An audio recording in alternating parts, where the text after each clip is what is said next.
नगर तालुक्यातील इसळक येथील वैष्णोदेवी मातेच्या मंदिरात दरवर्षीप्रमाणे याही वर्षी आज 8व्या माळेला तुळजापूर येथील पालखीचे मोठ्या उत्साहात स्वागत करण्यात आले। पालखी मंदिर परिसरात आल्यानंतर जय माता दीच्या जय घोषाने भाविकांनी संपूर्ण परिसर दणाणून सोडलाय। श्री क्षेत्र वैष्णोदेवी ही नवसाला पावणारी असल्यामुळे अहिल्यानगर जिल्ह्यातील एक जागृत देवस्थान म्हणून देखील या मंदिराची ख्याती आहे। ज्या काही मनोकामना इच्छा देवीकडे व्यक्त केल्या की त्या पूर्ण होतात अशी येथील भक्तांची श्रद्धा आहे। त्यामुळे या ठिकाणी भाविक भक्तांची मोठ्या प्रमाणात वर्दळ असते। नवरात्रीमध्ये नवस फेडण्यासाठी मोठ्या संख्येने भक्तगण देवीच्या दर्शनासाठी येत असतात। अहिल्यानगर शहरापासून अवघ्या 15 किलोमीटर अंतरावर उंच टेकडीवर इसळक येथे वैष्णोदेवी मातेचे मंदिर आहे। या मंदिरामध्ये देवीच्या दर्शनासाठी अहिल्यानगर जिल्ह्यातून नव्हे तर बाहेरून देखील भाविक मोठ्या संख्येने येतात। दररोज पडणाऱ्या पावसामुळे वैष्णोदेवी मंदिर परिसरातील धबधबे ओसंडून वाहत आहेत। मंदिर परिसरात असणारे धबधबे, निसर्गरम्य वातावरण यामुळे वैष्णोदेवी मातेचे मंदिर अधिकच खुलून दिसत आहे। वैष्णोदेवी मातेच्या मंदिरात दर्शनासाठी येणाऱ्या भाविकांना दर्शनाबरोबरच निसर्गरम्य वातावरणाचा आनंद देखील लुटता येत आहे।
जय माता दी वैष्णो माता देवस्थान रामनगरी शहर नगरपासून 15 किलोमीटर वैष्णो माता देवस्थान आहे। आजची 8वी माळ होती। तुळजापूर पालखीचे सकाळी 6 ते 12 वाजेपर्यंत आगमन झाले होते। भाविकांनी भरपूर दर्शन घेतले।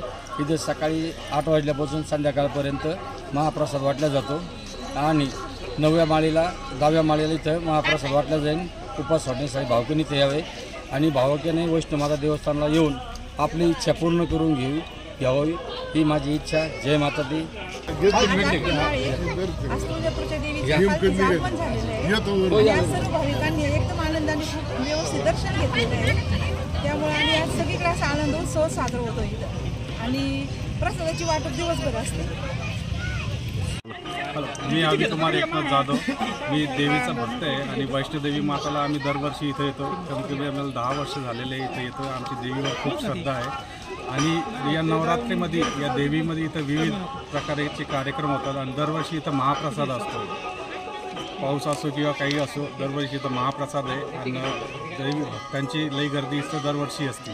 आज 8वी माळ आहे। 8वी माळेमध्ये आपल्या तुळजापूरची देवीची पालखीचं इथं आगमन होत असतं सकाळी आणि 11 साडे 11 वाजता ते परत इथून जात असते। तर त्या निमित्त आम्ही तर आज 8वी माळेला आज परत आलेलो आहे देवीच्या दर्शनाला। नमस्कार, मी संचित वाकळे।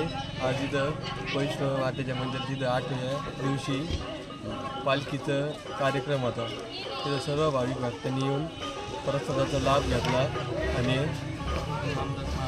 रामदास अण्णा कांगळे यांनी मोठं कार्यक्रमाचं आयोजन केलं होतं। सगळ्यांनी उपस्थित राहिल्याबद्दल मनापासून धन्यवाद आणि एक 9 दिवस मोठ्या संख्येने लोक उपस्थित राहतील। सगळ्या लोकांचं धन्यवाद।